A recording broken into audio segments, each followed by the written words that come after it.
నమస్తే.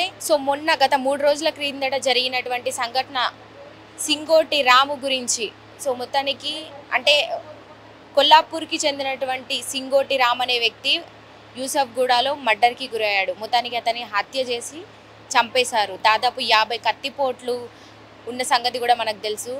తన ఒంటి మీద 50 కత్తిపోట్లతో పాటు దారుణంగా మర్మాంగాలను కూడా కోసి అత్యంత కిరాతకంగా చంపినటువంటి విషయం కూడా మనకు తెలిసిందే. అయితే కొత్త కొత్త ట్విస్టులు కూడా ఈ కేసులో వెలుగులోకి వస్తున్నాయి. మొత్తానికంటే తన్ని చంపినటువంటి వ్యక్తులు ఎవరైతే ఉన్నారో 10 మంది వచ్చి కూడా కత్తులతో దాడి చేసి చంపారని చెప్పారు.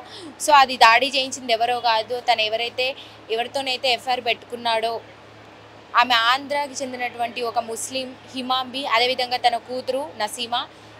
వాళ్ళు గత కొంతకాలంగా అంటే వ్యభిచారం నడిపిస్తున్నారు, వ్యభిచార సంస్థ నడిపిస్తున్నారని కూడా కొత్తగా వెలుగులోకి వచ్చింది. అంటే ఇక్కడే వాళ్ళ ఇల్లు కూడా, నేను ప్రస్తుతం అయితే హిమాంబి వాళ్ళ ఇంటి దగ్గరే ఉన్నాను. కొన్ని వార్తల్లోనేమో మొత్తానికి అంటే నసీమా అదేవిధంగా హిమాంబి అనేటువంటి ఇద్దరు వ్యక్తులు కిరాతకంగా ఇట్లాంటి దాడులు చేస్తారు. అదేవిధంగా చాలామందిని మోసం చేస్తూ కూడా అత్యంత కిరాతకంగా కొన్ని అంటే చంపినటువంటి కేసులు కూడా ఉన్నాయి. ఆల్రెడీ ఆమె మీద కొన్ని ఎఫ్ఐఆర్ కేసులు కూడా బుక్ అయ్యాయి అన్నట్టుగా కూడా కొంత న్యూస్ వస్తుంది. మరి ఏది ఏమైనప్పటికీ కూడా మొత్తానికైతే సింగోటి రాముని హత్య చేయించింది, హతమార్చినటువంటి వ్యక్తి కూడా హిమాంబి అదేవిధంగా నసీమా అని చెప్తున్నారు ఇక్కడ ఉన్నటువంటి గల్లీవాసులు. మరి గల్లీవాసులతో కూడా మాట్లాడించే ప్రయత్నం చేశాము, కానీ వాళ్ళైతే ఆమె అంటే కొంత తాగి వచ్చి కూడా ఇంటి దగ్గర తిడుతుంది, రచ్చ చేస్తుంది, గలీజ్గా మాట్లాడుతుంది. మా పైన కూడా మళ్ళీ ఏమైనా అంటే అబద్ధాలు చెప్పి అంటే మా ఫ్యామిలీలో కూడా చిచ్చు పెట్టేటువంటి మనస్తత్వం కలిగినటువంటి వ్యక్తి. అందుకే మేము కూడా మాట్లాడము, కెమెరా ముందుకి రామని కూడా ఇక్కడ ఉన్నటువంటి గల్లీ నివాసులు చెప్తున్నారు. అంటే వాళ్ళు కొంత భయభ్రాంతులకి కూడా గురయ్యారు. ఆమె కొంత క్యారెక్టర్ కూడా మంచిది కాదని, ఎందుకంటే వ్యభిచార సంస్థ నడుపుతున్నటువంటి వ్యక్తి ఎట్లుంటారో మనకు అందరికి తెలుసు. అదేవిధంగా చాలా ఎఫ్ఐఆర్ కేసులు కూడా ఆమె పైన ఉన్నాయి. అందరి దగ్గర కూడా అంటే డబ్బులు లాక్కుంటూ కూడా వాళ్ళని అంటే కన్నింగ్ అని కూడా చెప్పొచ్చు మనము. ఆమె సింగోటి రాముకి మధ్య కొంత గొడవ కారణంగా కూడా మొత్తానికి అతన్ని హతమార్చిందని కూడా చెప్తూ ఉన్నారు గల్లీ నివాసులు.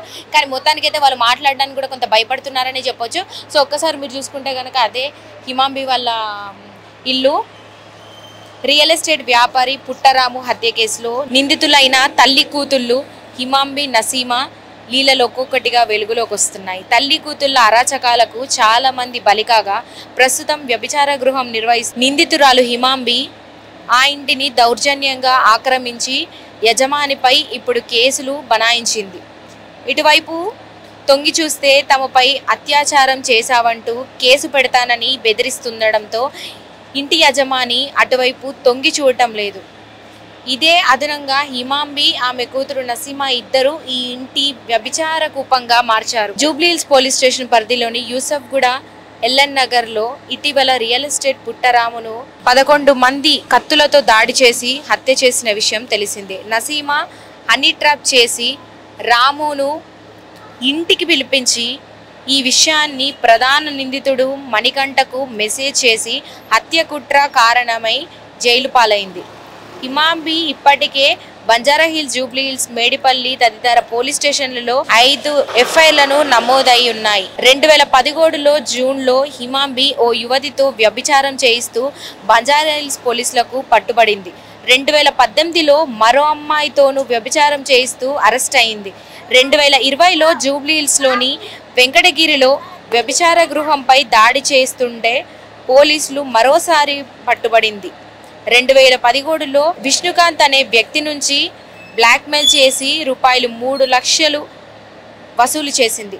2019లో తన కూతురు నసీమాను రాజు అనే వ్యక్తి కిడ్నాప్ చేశాడంటూ ఇప్పుడు కేసు పెట్టింది. పోలీసులను పట్టుబడిన ప్రతిసారి బెయిల్పై వస్తూ కూతురు నసీమాను ఎరగా వేసి 7 ఏళ్లుగా హిమాంబి స్థానికంగా అరాచకాలు, బ్లాక్మెయిల్ వ్యవహారాలకు, కుట్రలు, కుతంత్రాలకు కేర్ ఆఫ్ అడ్రస్గా నిలిచింది.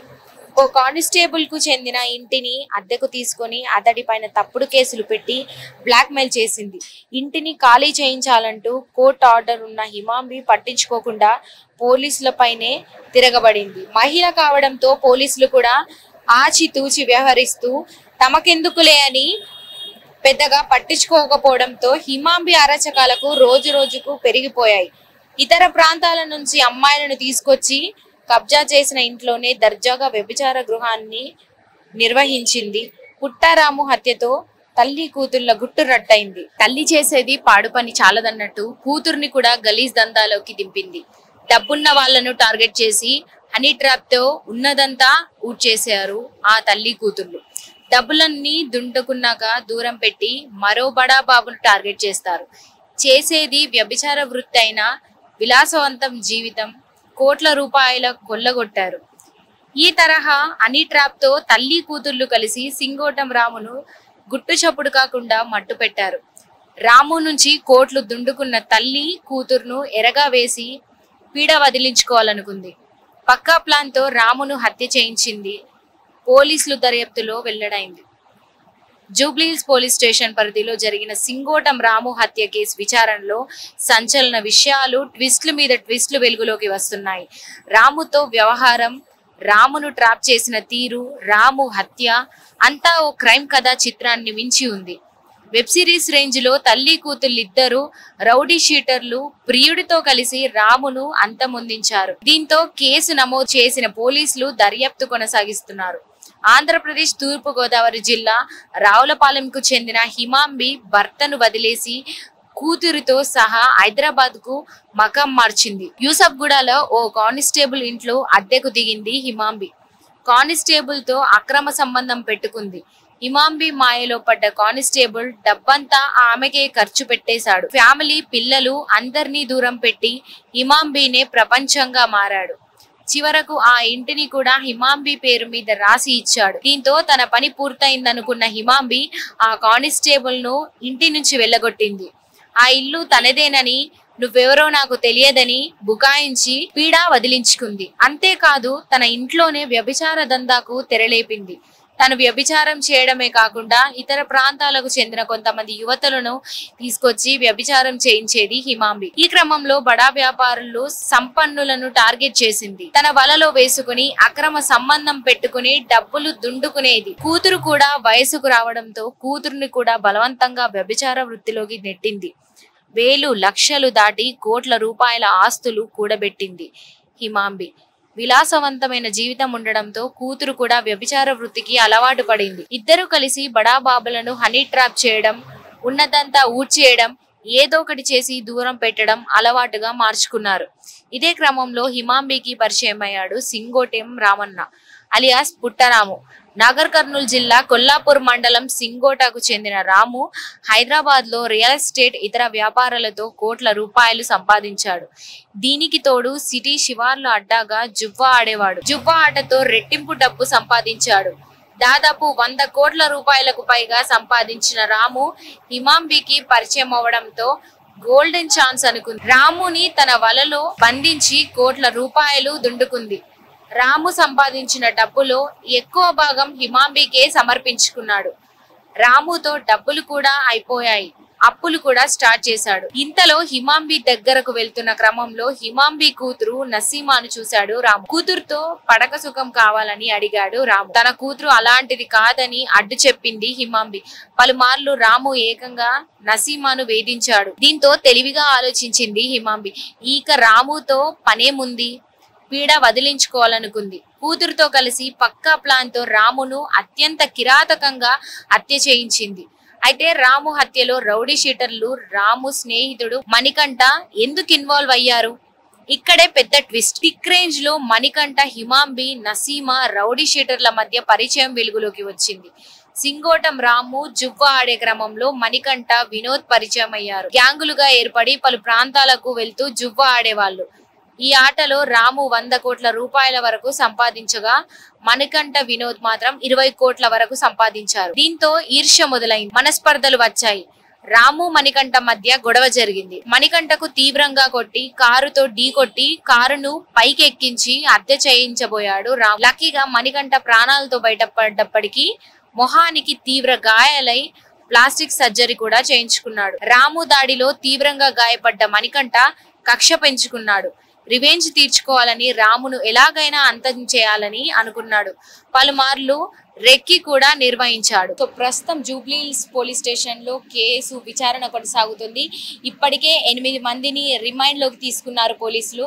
దాదాపు రౌడీ షీటర్లని, అదేవిధంగా ఎవరైతే కత్తితో దారుణంగా సింగోటి రాముని హత్యకి గురి చేశారో, అంటే హత్య చేశారో వారిని దాదాపు 13 మందిలో 8 మందిని అయితే రిమైండ్ లోకి తీసుకున్నామని కూడా జూబ్లీహిల్స్ పోలీస్ స్టేషన్ పోలీసులు చెప్తున్నారు.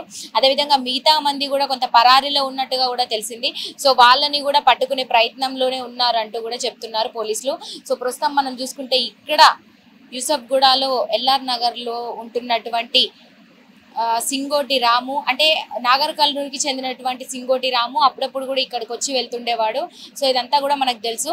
సో కొంత అంటే మొట్టమొదటగా ఆటో డ్రైవర్ గా తన కెరియర్ స్టార్ట్ చేసినటువంటి సింగోటం రాము మెల్లిమెల్లిగా కూడా కొంత వ్యాపారంలోకి దిగడం, బిజినెస్లు చేయడం కూడా మొదలుపెట్టి దాదాపు కోట్ల రూపాయలు కూడా సంపాదించాడు. ఈ క్రమంలో కొంత అఫైర్లు పెట్టుకోవడం, ఫ్రెండ్షిప్ లో కూడా కొంత విమర్శలు రావడం, ఈర్ష్య కలగడం, కొంత ఫ్రెండ్స్ ఆయనకి డబ్బు చాలా ఉందంటూ కూడా కొంత ఇట్లాంటి కొన్ని సంఘటనలకు గురయ్యాడు సింగోటి రాము. ఈ క్రమంలో హిమాంబి అదేవిధంగా నసీమలు పరిచయం అవ్వడం, సో వాళ్ళు అందరూ కూడా కలిసి ఉన్నారంటూ కూడా కొంత రూమర్స్ అయితే ఉన్నాయి. గల్లీలో ఉన్నటువంటి గల్లీ నివాసులు అయితే దీని గురించి ఏ మాత్రం కూడా నోరు మాత్రం మిదపడం లేదు. ఎందుకంటే అంటే ఆమె వల్ల ఎంత తీవ్రత ఏర్పడుతుందని కూడా గల్లీలో అయితే కొంత భయం అయితే ఉంది. అందుకు ఎవరు కూడా ముందుకు వచ్చి మాట్లాడే ప్రయత్నం అయితే చేస్తలేరు. సో మొత్తానికైతే తల్లి కూతులు కలిసి పక్కా ప్లాన్ తో డబ్బంతా కూడా ఉన్నదంతా కూడా ఊడ్చేసి మొత్తానికి సింగోటి రామును కూడా హత్య చేయించినట్టుగా కూడా గుర్తించారు పోలీసులు. సో ప్రస్తుతం అయితే దాని విచారణ కూడా కొనసాగుతుంది. సో ఇంకా అంటే ఎవరెవరిని రిమాండ్ లోకి తీసుకోవాల్సింది ఉంది. మరి వీళ్ళకి మళ్ళీ కూడా బెయిల్ ఇచ్చి బయటకి పంపించేటువంటి అవకాశాలు ఉన్నాయి ఏంటని కూడా చూడాలి. ఎందుకంటే ఆల్రెడీ ఆమె ఇంతకు ముందు కూడా గతంలో ఇలానే జూబ్లీహిల్స్ బంజారాహిల్స్ పోలీస్ స్టేషన్ లో కూడా చాలా ఎఫ్ఐఆర్ కేసులు ఉన్నాయి తన మీద. ఇంతకు ముందు కూడా ఇట్లానే బెయిల్ మీద చాలా సార్లు అండ్ ఇట్లాంటి దారుణాల కొడిగడుతూ చాలా సార్లు బెయిల్ మీద బయటకు వచ్చినటువంటి నేపథ్యం కూడా ఉంది. సో మళ్ళీ కూడా బెయిల్ మీద బయటకు వస్తుందా, మరి పోలీసులు ఈసారి ఖచ్చితంగా కట్టడి చేసి ఆమెకు తగినటువంటి శిక్ష విధిస్తారా అని కూడా మరొక న్యూస్ ద్వారా మనం తెలుసుకునే ప్రయత్నం అయితే చేద్దాం. ప్రస్తుతానికి అయితే మొత్తం నసీమా అదేవిధంగా హిమాంబిని కూడా పోలీసులు కస్టడీలోకి తీసుకున్నారు. ప్రస్తుతం వాళ్ళు రిమైండ్ లో ఉన్నారు. ఇక్కడైతే హిమాంబి వాళ్ళ ఇంటి దగ్గర కూడా ఎవరు లేరు. మొత్తానికి కేసు విచారణ కొనసాగుతుందని చెప్పుకోవచ్చు. ఇంకా కొంతమంది ఎవరైతే పరార్లో ఉన్నారో వాళ్ళని కూడా పట్టుకుంటాం.